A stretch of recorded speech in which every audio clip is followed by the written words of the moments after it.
I'm more comfortable now with it going into my 14th year than I would have been in my first, second, third, fourth year, because back then it was just scary to lose good people. Yeah. But I mean, I can't. It would be, I'd be a hypocrite to talk about developing people and then holding them back from their aspirations, and to be able to lead at a higher level and cast a bigger net over people and their influence.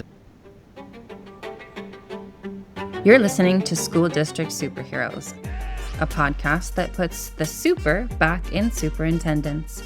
In each episode, you'll learn how today's most innovative superintendents are reimagining what's possible for students, staff, and their communities. And now for your host, Nick Telford.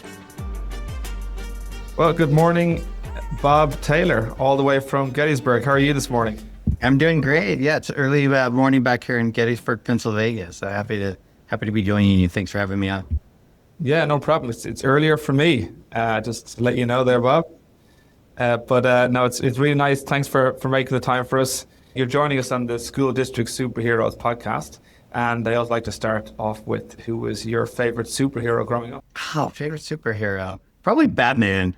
I go back to watching the original Batman, not the cartoon Batman. And I think the pow and the wow and all the graphics and his stories and the influence he had on the world was pretty cool. So I'd say, off the top of my head, I'd say Batman. I might come up with a different choice later, but that'd be okay.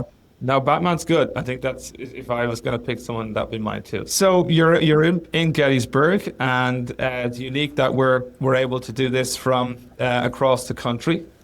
There's a reason, obviously, you're there, and it's probably related to your role as a superintendent of Walnut Valley Unified School District.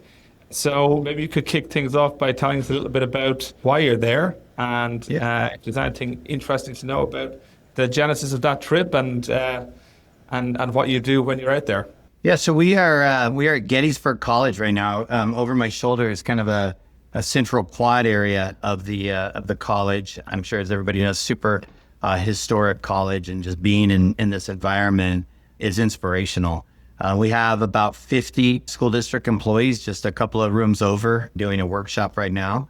And we've been back here for about 4 days. I have one more day. We'll head home tomorrow night. The program, really, one of our 5 focus areas for our school district has been leadership development at all levels of the organization. And we really pride ourselves in developing people. We're in a people business, and it's super important that we're developing our people. And so we started this program when I first came to the district, and we have a year-long leadership development program for employees. So we have about 50 people in this year's cohort. Every type of position you can think of in the school district is probably represented. We have classified employees. We have a district electrician. We have administrative assistants. We have teachers at all levels, everything from transitional kinder teachers all the way up through AP, U.S. history teachers at the high school level. We have a handful of administrators. They have a different program they go through as well, and counselors and every type of job in the district. And we meet for a full day once a month during the school year. So we have about 9 times we come together for a full 8-hour day. We do a lot of reading, a lot of speakers, just resources that will help develop us all as leaders. Building team is a huge part of this. And at the end of the year, we graduate on a Thursday night. School gets out on Thursday. And on Sunday every year, we put these 50 people on an airplane. We fly from Los Angeles to Washington, D.C. together. We land on Sunday late afternoon in D.C. and take them immediately to the mall area and give them about an hour to stretch their legs and check out some of the monuments, the Lincoln Monument, the Washington Monument, Korean War Monument. Really gets their mind, I think, focused on we're in a really special place with a lot of history here.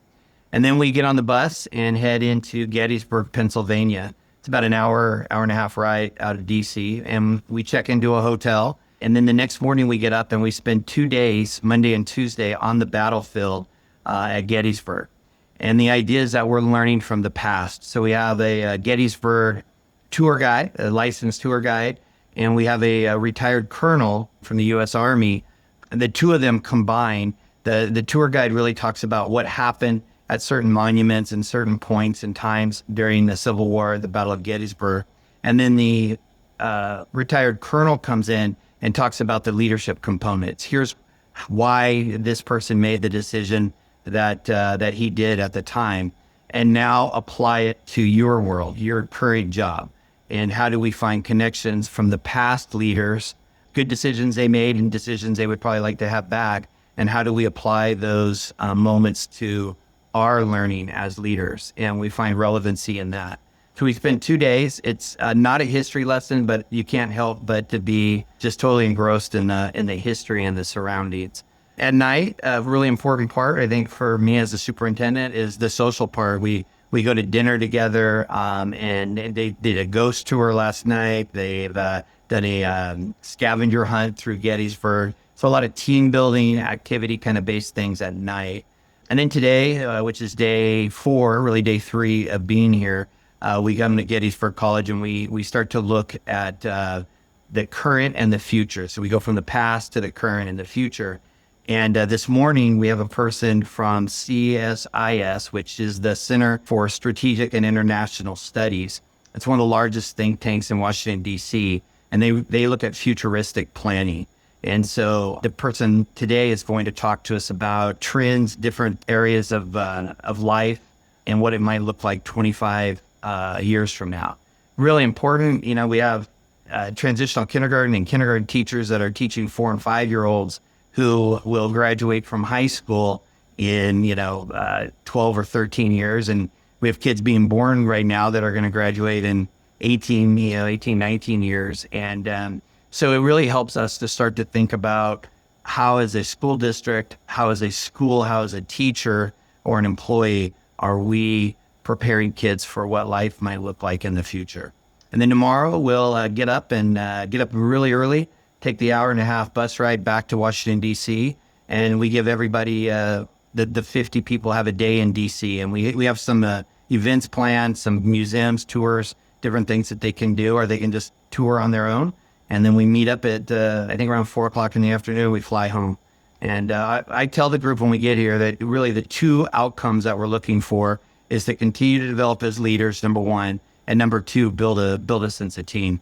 And they had T-shirts made up. They do a lot of marketing, a lot of kind of cool team building things. And so day 1, they had us all wear T-shirts that said cohort 11. This is our 11th group to go through. And if you do the math, with anywhere from 40 to 50 people, we've had over 500 of our employees during my tenure go through not only the Gettysburg experience, which kind of gets the most attention, but the full year of leadership development. So we share common leadership philosophies and talk about values and things like that. That I think the size of our district, we've reached a tipping point where the leadership development and the continuity has really impacted culture. So that's why we're here. So it's a fun time. No, it's great. And I did have the pleasure of joining you at one point for the trip out in Gettysburg. And what struck me was just you can take the lessons from what a general learned at a crucial time in history and apply it to a classroom or apply it to a superintendent or superintendent position. 100% see the relevance and the practicality of what you're doing out there. So I know that you do that for Walnut Valley School District. You also do that because when I went out with you, there was other superintendents there. So how does the Gettysburg trip is not just for your school district? Maybe tell us how that weaves into other leadership initiatives that you're pioneering in the state of California. Yeah, I was really blessed to work in some systems with strong leaders that modeled organizational leadership and development of people. And I think it's really challenging for a person to implement something like a leadership development program if they haven't been part of one themselves. It doesn't minimize their ability to lead. They're great leaders, but maybe they haven't had the experience of how do you take a whole entire organization through a people development process. And so I was just super blessed to be able to have leaders that modeled that for me. And I'm really just copying what I learned and what I went through. And so then now that I'm the old guy and I've been doing this a long time, I do feel kind of a calling to try to help out where I can. And I think one of those areas is to try to model and try to expose superintendents who haven't had the opportunity to be in a system of intentionally developing people, give them an opportunity to see and learn and see if it's a fit for them. And so we have on multiple occasions brought back a small group of superintendents to kind of experience the trip. We also talked to them about what a year-long leadership development, both logistically and the philosophy behind it. And so that when they leave here, maybe they feel more comfortable with doing something similar that fits their district and their style, and having a resource of somebody who can tell them all the things I've screwed up doing it and some of the things that went well, and really just trying to spread that influence, because I think leadership development is really one of the core, most important things that we can do to maximize the achievement of our school districts. And there is a kind of a superintendent's program, because, you know, when superintendents come on this podcast, a lot of it is about anyone who's listening that might be a teacher or administrator, or just interested in the role of the superintendent of the school district, and kind of learn from people who've been there and done that. And I know that you've been very intentional. You have this calling, as you mentioned, to take that role in developing leaders. And so the Aspiring Superintendents Program that you put on, has been going for a number of years, I believe, and that is also linked into your trip to Gettysburg. Maybe if you could tell us a little bit about how you're, from an organizational standpoint, putting on these programs for, in a practical way, for people who see superintendency down the road as something that they want to do, how you're facilitating that opportunity for them. Yeah, no, I appreciate that question. Going back about 7 or 8 years ago, probably even longer than that, there was such an emphasis in the world of superintendents about a lack of people wanting to even join the superintendent world. And I mean, you look at what's in the news about what superintendents go through, and you think, you guys must be crazy for even wanting to do this. I will tell you, it's the greatest job I've ever had. I wouldn't trade it for anything. But it is challenging, and the more support and resources that we can have as superintendents, not only during the tenure of being a superintendent, but also preparing to be a superintendent, I think can help make us more successful. And so about 8 years ago, I went back to my alma mater where I received my master's and doctorate, which was Azusa Pacific University, and had a conversation with the dean of education at the time, Dr. Anita Hink, and she's now a provost there, a wonderful, wonderful leader. And we talked about this concept of developing people. And she was very intentional about emphasizing the need to promote and develop historically unrepresented demographics of superintendents. And so we started an Aspiring Superintendents group. It's a calendar year long. We go January through about December and meet about once a month. We're currently in our 7th cohort.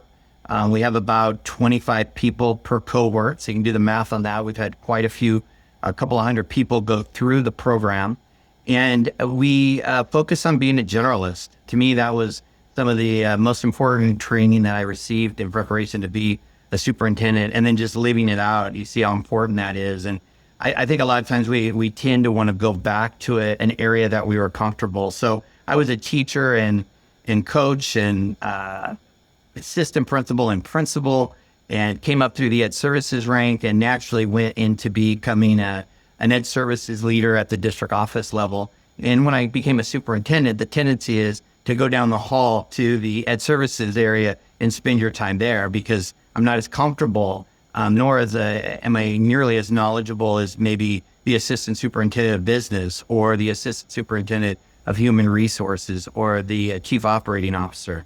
But we have a responsibility as superintendents to be generalists and lead in all of those areas. And so what our program does is we really try to make people more comfortable, get them thinking like a superintendent when they come in for that 1 day a month workshop, and start to learn how to be a generalist and lead in those different areas. Like, I will never, ever, ever know as much as our assistant superintendent, or deputy superintendent of business, who's been doing the job for nearly 20 years. But I still have a responsibility to lead him and to question him and to help grow him. and hold them accountable. And we have to be comfortable doing that. And it's really an uncomfortable place to be when the people you're leading have more experience in that area than you do. So we started this program, like I said, 7 years ago. We've had a couple hundred people go through, similar to our leadership development program in Walnut Valley. I think we help develop them and prepare them to be superintendents, help them get into the job, and then continue that connection with them. And then maybe more importantly, the network they build. They're with 25 colleagues from across the state in all different types of positions. And we still have text message groups from 7 years ago, celebrating things, asking questions, relying on each other. So I think the networking and the development has been really important.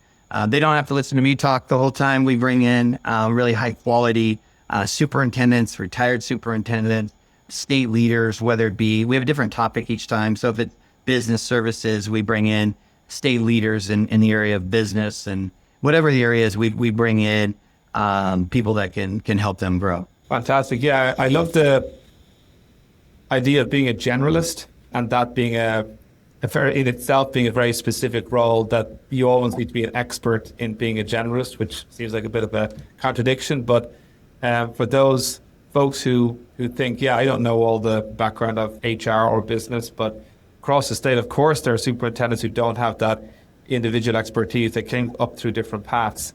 What would you say, just to dig into that a little bit, could you explain a bit more about how you as a superintendent lead a group of experts in their field, and what are the skills that a leader needs to have within a district environment where you don't have those individual expertise, but you still have to lead them? Yeah, I learned, again, from really great role models and mentors that in a position like superintendent or any leadership position, you have to lead through others, and you have to develop people to be able to both implement systems that align with the organization's values and philosophy. And then equally or more important, you have to develop people to treat people the way the organization and you as the superintendent wants them to be treated. And that's not easy. So you're really putting the culture of the organization in others' hands as you lead through them. And so I think what my role is spend a lot of time with people, have a lot of conversations. And they tease me, and my family does as well, about asking too many questions. I either blessed or cursed, I think, since I was born, probably from my parents' upbringing, to ask a lot of questions. And you can just help people grow so much by, questioning our human resources person. She has 20 years of experience plus in human resources. We're going to go left here. And then I just might ask her, well, why wouldn't you go right? And we'll have a conversation about what it looks like to go that way instead of that way. And we'll probably end up going back to where she originally suggested, but we're going to go through that process of looking at all of the possibilities. The other thing I think as a superintendent, not only asking great questions, but helping to look out into the future. The person today that's going to talk to us will look at as I said, the futuristic planning, and we'll talk about how we don't do a lot of thinking about the future. It's really hard to predict the future. It's impossible. And so I think sometimes, according to the research, we don't think about it as much as we should. I think my goal is to try to keep thinking about what are the next steps that could happen based on a decision that we might make or you might make in your particular area of expertise. I love the term. There's a book by Jim Collins, Great by Choice, and he looked at 10 CEOs who thrived in whatever their field was while others didn't thrive. For whatever reason. And he looked at what do they have in common. And one of the 4 or 5 things they have in common is this concept that he calls productive paranoia. And he said paranoia is bad, but productive paranoia is good. And it's always looking at everything we do 1, 2, 3, 4 steps out. And I think it's a skill that can be developed. I think some people naturally do that, but if not, you can develop it. And so I think be really intentional with our really strong leaders about what is the impact of these decisions that we're making and having those conversations. Jim Collins is the other book, Good to Great. I didn't know about Great by Choice. I know I looked that up. It doesn't get as much street cred, but it's it's one of my favorite books, Great by Choice. Talking about the future and seeing around corners as a superintendent. You know, you just mentioned like your job is to keep questioning, look at all the what ifs, and look down the road of what's coming and kind of pull it all together in terms of decisions that are made. And you've been doing that for a long time, and you've made probably an intentional decision to stay with Walnut Valley, that you're going into, I believe, your 13th or 14th year. Was there intentionality behind, you know, you see your growth with a particular district? Because it's rare. I think the average lifespan of a superintendent right now is about 2.5 years at a school district. So, but there are superintendents within California that just have that longevity, and I'm just wondering, you know, how that came to be. I encourage people and compliment people who are courageous enough to leave a comfortable organization to pursue another opportunity. So if somebody comes to me and they say, I want to be a principal, and they're currently an assistant principal, or they come to me and they say, I want to be a superintendent, and they're an assistant soup, I'll ask them, do you want to be a principal here, or do you want to be a principal? Because those are two big differences. And there's not a right or wrong answer, but it helps me to understand what their goals are and where they're headed. If you had asked me this, I am going into my 14th year. If you had asked me when I was hired, first of all, I had no idea what I was doing. So, but if you had asked me, will you be here 14 years later, I would have probably laughed and said, no. One, based on the research that you cited, you know, most superintendents are there for a couple of years and move on either by choice or not. And two, I had been a person that had been blessed with a lot of opportunities that involves moving school districts or moving schools throughout my career. And I was comfortable with that. So I don't think I would have said, I didn't have a plan to leave, but I didn't think it was even on my radar that I would stay. But I've seen how important it is for continuity and longevity. You know, I am going into my 14th year, but we also have a school board that's been with our organization, probably one of the most veteran school boards in the state, if not the country. We have a board member, Miss Helen Hall, who we just named the boardroom after, who's in her 40th year and is re-upping, running again for a re-election this November. We have a person, Larry Redinger, who's in his 35th year on the board. We have another person, Cindy Reese, who's running again, and she's in her 25th year on the board. And then Dr. Tony Torn and Layla Abu Talib are in their 13th and 12th years. They're the rookies. They came on just after me. And so that continuity of leadership, for lack of a better word, at the top of the organization, if things are going well, and if you're staying relevant and you're pushing yourself to continue to be relevant, continuing to look towards the future and not resting and saying, oh, we're doing a good job. Because if that happens, then I need to leave and somebody else needs to come in and re-energize the organization. But as long as I feel like I'm relevant and they want me to be here, then that longevity and that continuity, I think, is really irreplaceable. I've been able to be a part of hiring all but 2 of our leaders across the district, 60 or so people, and help them get into their position. And what that means is they've been part of a system and being developed with common values, again, around systems and how we treat people across the entire organization. And so when you talk about leading through others, that's really important. We have an executive cabinet. I've referenced a little bit. Our deputy superintendent has been with us about 8 or 9 years and was 10 years as an assistant soup in a previous district. Our human resources assistant soup has been with us.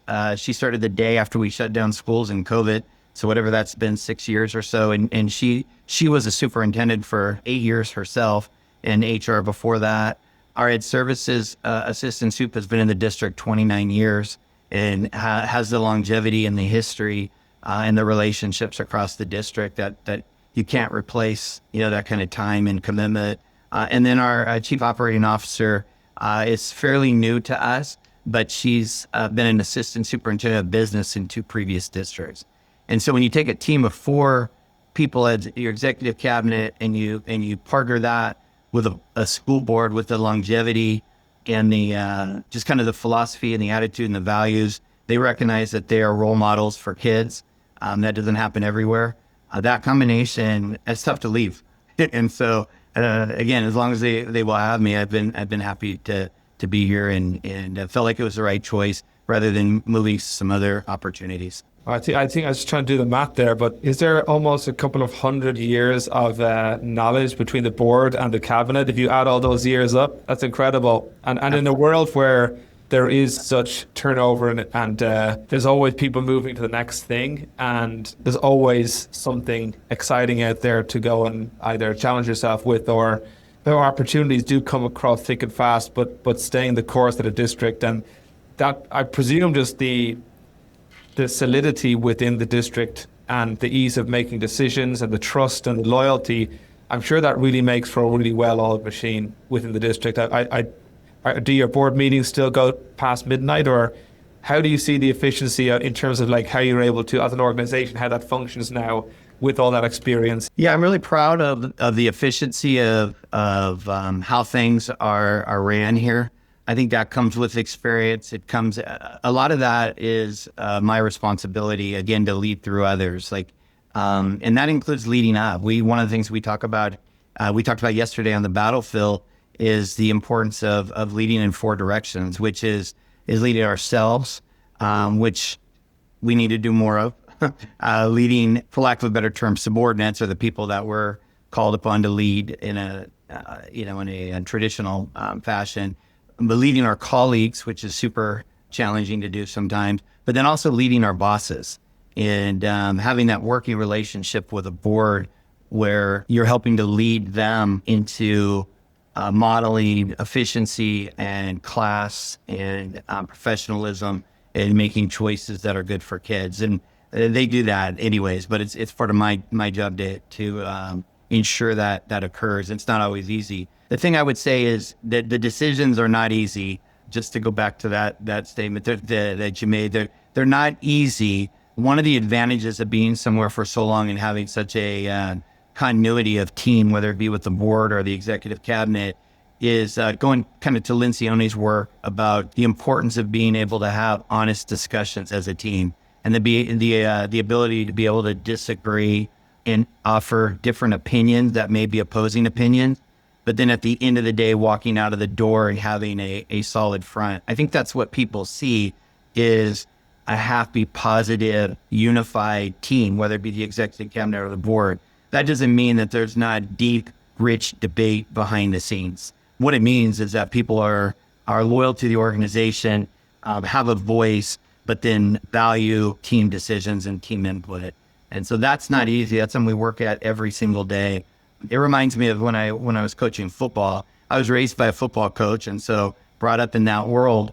And if you have ever been part of a coaching staff, good coaching staffs will go in preparation for a next game, whatever sport it may be, and they'll fight and argue and debate because they're so passionate about wanting to put the players in the best position to be successful. But then the good staffs ultimately walk out of the door, and the players and the fans and everybody else think they're unified from the start. Like they're all bought in, and that's what they sell. And that's a compliment to the individual people, especially if that wasn't their first choice of the direction to go, but also to the team. And so we try to replicate that, but it takes a lot of work. Yeah. No, I'm glad you touched on that, because it does, you do make it look easy. I've met some of your staff at Walnut and talked to you a lot, and you come across as someone with a calm demeanor, and that you take everything in your stride. And that is a reflection on the district as well, I believe. And it does look easy, but I also live in California, and you see these surfers hop up onto a surfboard and surf a wave. And I've tried that, and it's not easy at all, but they make it look easy. But a lot of hard work's gone into it. And I think it's very good to remind ourselves of, and for you to remind us that it's a huge amount of hard work goes into making things look easy. There's a book. It's a dated book, but I think it's still a classic. Todd Whitaker wrote What Great Teachers Do Differently, and also wrote a book, What Great Principals Do Differently. And one of the concepts that he talks about is he says, when the principal sneezes, the whole school catches a cold. And what he's talking about, obviously, is the demeanor of the leader, whether you're talking about an athletic team or a school or a business or any organization, kind of can set the tone for the rest of the organization. whether it be in crisis or any kind of time. And so it's okay to let people be vulnerable and let people know that there are great struggles, and I struggle all the time, and I make mistakes and get frustrated and upset. But for the most part, trying to model and set the tone of a positive culture, and it starts with trying to influence the other adults that trickle down to our kids. I think my most important job as a superintendent is to develop and keep growing the culture of the organization. Again, the demeanor of the leader has a lot to do with that, especially in tough times. I do want to point out one thing that I also know about the district and the folks who've come through the district is that there are dozens upon dozens of folks who've gone through Walnut Valley and have left Walnut Valley to take up leadership positions at other school districts. I think you told me the stats the other day. They're really impressive. Yeah, I mean, it's something I'm proud of. I'm more comfortable now with it going into my 14th year than I would have been in my first, second, third, fourth year, because back then it was just scary to lose good people. Yeah. But I mean, I can't. It would be, I'd be a hypocrite to talk about developing people and then holding them back from their aspirations, and to be able to lead at a higher level and cast a bigger net over people, their influence. And so, yeah, we just had one of our top people, one of our top culture builders, get a promotion to another district. I mean, people are sad for a while. It's like, how are we ever going to replace this person? And a lot of that person, as so many before him, are irreplaceable. You're not going to find the same person, but it's our job to replace that person and to develop them, and so that next person, they say the same thing when they get ready to leave. I was at Amazon this past year, and they said when a person leaves the organization, their goal is to upgrade. And it's really hard to do, but that's our goal. Is we just lost a great person, but we need to find somebody better, and which sounds crazy, and maybe we will, maybe we won't, but that's the goal. And and so we have superintendents and assistant superintendents all throughout Southern California now that hopefully their time in Walnut Valley, we've had some positive influence on them. Probably the most important thing, again, I'm just copying what I had the opportunity to be in the system. I got to work with people like Dr. Kim Beckler, who stressed systems and people. So if I can pass that on to future generations of leaders, then that's pretty cool. And so I feel much more confident now than I would have years ago in terms of our own organization in Walnut Valley. But it's, I think it's a good thing more globally for education. I think it's something to be very proud of, and I really enjoyed that, what you shared about Amazon and having to replace really great talent, and the onus being on the district to find someone actually even better, because it's kind of counterintuitive and it feels almost like you're not grateful for the person who's left. That's not it at all. And actually it's a service to the students at the end of the day who are going to be receiving the expertise from that leadership. That's why you're doing it. Pick any of the people, but pick our most recent one. He knows, based on our personal conversation, that if I can be of help to him, I will do anything in the world to help him succeed. He's one of our people, and he always will be. But to the rest of the organization, we're going to be fine. We're going to go out and replace, and the system's not going to stop. And so it's kind of talking out of both sides of my mouth. That person knows, and I hope when he becomes a superintendent, which he will be very soon, that he'll do the same thing, that he'll know that, again, that culture of the district. If everyone looks at me and I'm crying and saying, what are we going to do? This person's leaving us, then, I mean, everyone's going to be sad forever. If I am more positive, like, hey, super happy for him, super excited about the opportunity to upgrade here, then it sets the tone. Now, I might get in my car and go, there's no way we're going to upgrade on this guy, but that's the goal. And the message is to the organization that we're going to be okay. Well, Bob, it's really enjoyable speaking with you. We've referenced a lot of times materials, books, mentors, and I might even, after the podcast, I feel like I should list some of these resources that you've mentioned so people can actually go and find out how you've taken these learnings from these materials.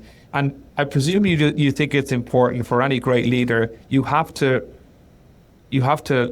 learn continuously throughout your time. It seems like that's really a real pillar without you saying it, but just how you've talked and what you've shared, you seem really to have leaned into the literature out there around leadership and taken a lot of learnings from it. Yeah, I would say two things. One, ask great questions. You know, it didn't matter what job I had. I was the guy bugging my boss, like, hey, why did we do that? Why did you make that decision? Why did you say that? And I think sometimes people are intimidated maybe to go and like, hey, the boss doesn't want to talk to me, or my superior doesn't, I'm going to be bugging her or him. Not me. I mean, if they want to kick me out and tell me to quit asking, which they do sometimes, then that's fine. But I'm going to ask. And I tell people, a lot of people have a front row seat to their next position.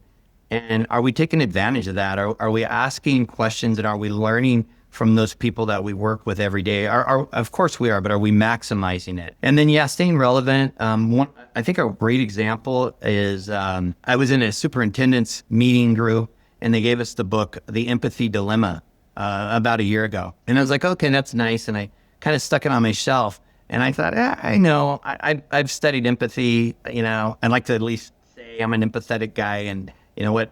There's not that book. I don't have time to read that book. Like, there can't be. And I started thinking about, like, why is it a dilemma? When has empathy ever been a dilemma?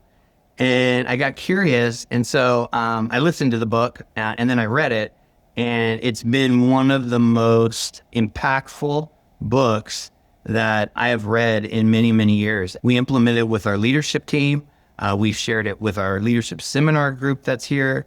And it's, without going into the details of the book, it's more of an example, I think, for this conversation of that lifelong learning that, you can, and what it does for me, it just completely inspires me. Like, this is a whole new area that we can grow ourselves and grow our people that we haven't even touched before.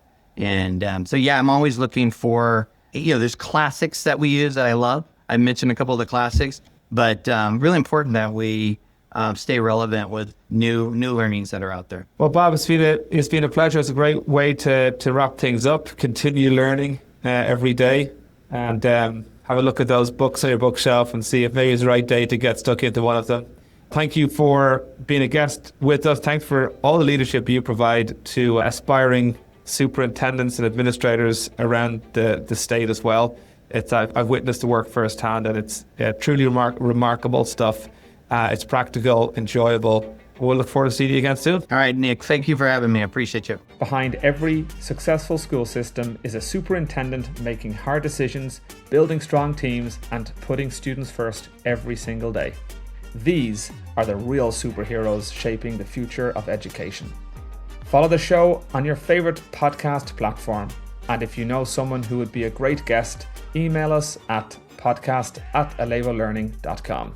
I'm Nick Telford, and this has been another episode of School District Superheroes.